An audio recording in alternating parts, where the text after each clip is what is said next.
This is the Bahamas Tonight, the Northern Edition. Good evening. I'm Sabrina Brown. Thank you for joining us.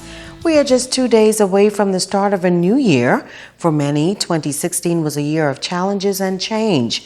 Tonight, a leading religious leader is reflecting on the past year. He says despite the difficulties, faith in a higher power continues to keep the country on course. 2016 has been described as an eventful year for the Bahamas. One of the most noted events was the gender equality referendum in June, which sparked a firestorm of controversy. And according to President of the Grand Bahama Christian Council, Reverend Peter Pinder, it caused a split in the church in terms of differences of opinions. But he says that issue also brought about a low moment for the church. There were statements that were made by certain politicians that were interpreted as condemnation or criticism of the stand the church took. And that was very unfortunate because it was saying, unless you see it the way we see it, or unless you present it the way we present it, you're wrong. And that was very unfortunate. Grand Bahama was one of the islands devastated by Hurricane Matthew in October.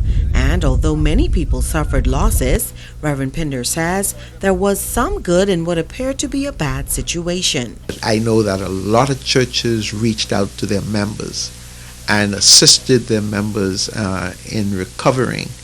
And so that was a very good thing.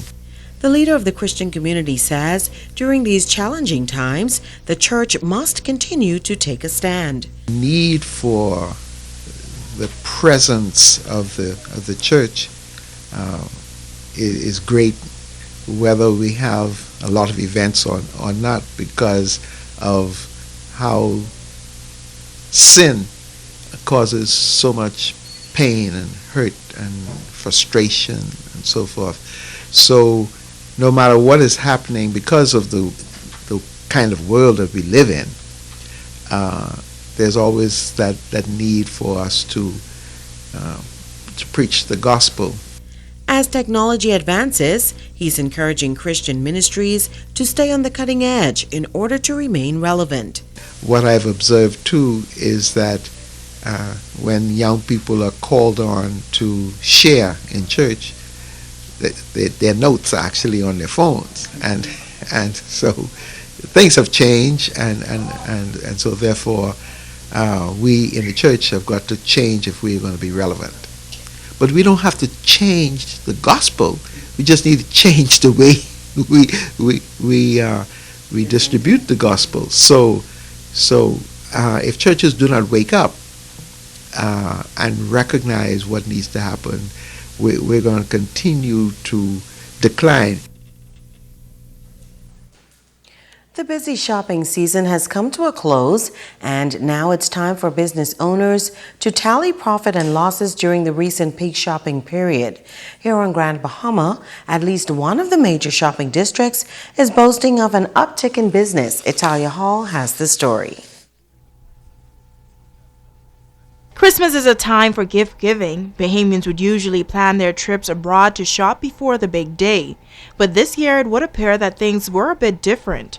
Many Bahamians were out and about shopping at the various stores on Grand Bahama this Christmas, and the Port Lucaya Marketplace was one of the hot spots. Safety and Public Relations Manager Siska Jones says they were prepared for the holiday season. What we did here at Port Lucaya, we advised our tenants to extend their shopping hours because we know that we have a lot of Bahamians that work from 9 to 5, and sometimes when they get off from work, it's the only time that they could do their shopping. Owner of the Agave restaurant, Noel Clark, says despite some of the challenges associated with Hurricane Matthew, business has been good this Yuletide season. Basically, since the hurricane, we've been mainly only Bahamians, which we're thankful for that. We advertise to Bahamians, we cater to Bahamians, so it's shown that, and we also, we try to put out a quality product that Bahamians can appreciate. So we've been rewarded by having been being busy for the last couple months.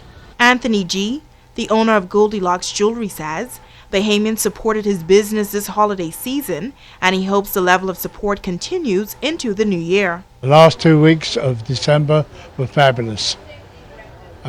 Just an increase from last year, and Bahamians did shop at home. Thank God for that, because we had no tourist arrivals here at all. There were no tourist expenditures. So we relied on the Bahamian business and the local business, and it was great. The Pandora store was one of the many stores that were packed to capacity in the Port Lucaya marketplace over the Christmas holidays. But today it looks a bit different. Store manager Lisa Johnson says employees worked from 8 a.m. to 12 a.m. on Christmas Eve. Necklaces were gone in a day. They came in that day, and that day they just went. We didn't anticipate that to happen. However, we just have to be prepared for next year. Every day, customers were coming in. They were waiting at the door until it was time to open. The public relations manager for the marketplace says overall management is pleased with the level of sales this year. We're going forward, and it's going to be bigger, better, brighter very soon. We still did our lighting of the Christmas tree and what's not, so we still kept that Christmas festivity and that Christmas spirit here in Port Lucaya Marketplace. Italia Hall, ZNS Network News. Abaco's tourism industry continues to grow. That island will close out the year on a high note, and leaders in the industry believe 2017 will be another productive year. Italia Hall reports. Tourism is booming on the island of Abaco. Manager of Abaco's tourism office, Winsome Ferguson, says during the off-season the industry has been good, and the department has been working around the clock to ensure that visitors from all over the world continue to flock to that northern island. Normally during the off-season, hotels would close down, and we had very little of that. All of the hotels on Hometown remain open. The Abaco Club on Winding Bay, Treasure Key Resort, so that speaks volume for our tourism, the growth of tourism. Ferguson says on average, Abaco continues to experience good business every year. Each and every year, about just over 100,000. That's by air and sea, and then of course we have cruise visitors that come in. That's like over 300,000 persons that come into Castaway Key. Abaco recently welcomed a new airline as well. We just welcomed Delta earlier this year, and that's doing very well, 80% occupancy, and they're talking about adding another day. It goes twice weekly, and they're looking at 3 days a week. Ferguson adds that when it comes to Abaco, boaters contribute significantly to the overall tourism numbers. Close proximity to Florida, and then Abaco is a region within a region. I mean, we have the 9 nearby keys, and so people just love it just to come on their boat, and they can sail, spend a night in Hometown, and then another night in the Great Guanakee, and have a totally different experience. The tourism manager says for 2017, the goal is to bring more airlift to the island. Italia Hall, ZNS Network News. Thanks, Italia. The 2017 New Year's Junkanoo Parade is fast approaching. Pioneers Way is expected to come alive New Year's night as the Grand Bahama Junkanoo Committee stages the annual Junkanoo Parade. This year, only 4 major groups will be participating. The Platinum Knights will be one of them. As Megan Shepard tells us, group members are ready for the show. Third out of the gate for this New Year's Day Junkanoo Parade, the Platinum Knights. Their theme, weather and storms, elements of Mother Nature. Group leader Thomas Curry Jr. telling Grand Bahamians to prepare for a show like no other. We bring in a lot of different weather from around the whole world, like cold, sun, firestorm, snow, tornadoes, hurricanes, all of that, and most of all the part of the hurricane that Freeport has experienced this year, Hurricane Matthew. We're doing a little bit of elements from that and all type of different walks of weather and storms. With costumes decked out to impress and dancers that have been preparing for months, Curry says their group is sure to take home top awards, but he says the show doesn't stop there. Music is simply off the chain. Everybody knows that. When you see the Platinum Knights and you hear that music, you automatically stand to your feet. No matter if you have arthritis, whatever, the Platinum Knights music, cause you feel no pain. Everyone knows that, and that's a fact. Group member Cliff Barnett says they've got this one in the bag and shares his role in the group. This year is a part of the lead, what we're trying to display with the Freeport power after the storm. And part of my role in the group actually is to make sure that the music section, the costumes are complete. And so that's what we're doing here, trying to get all our costumes out and complete.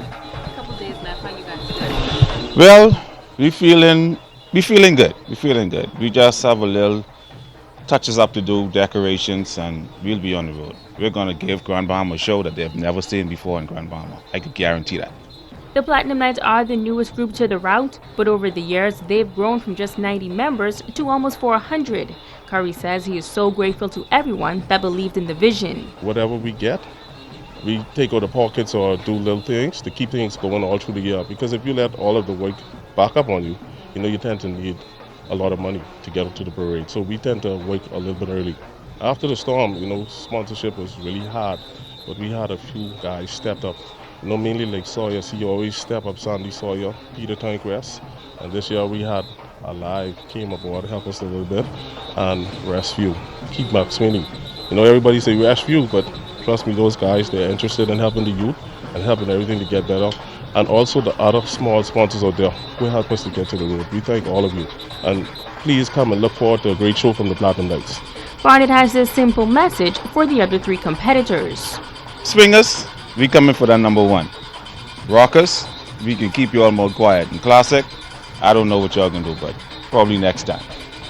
Megan Shepard, ZNS Network News. Stay with us, there's more news after this.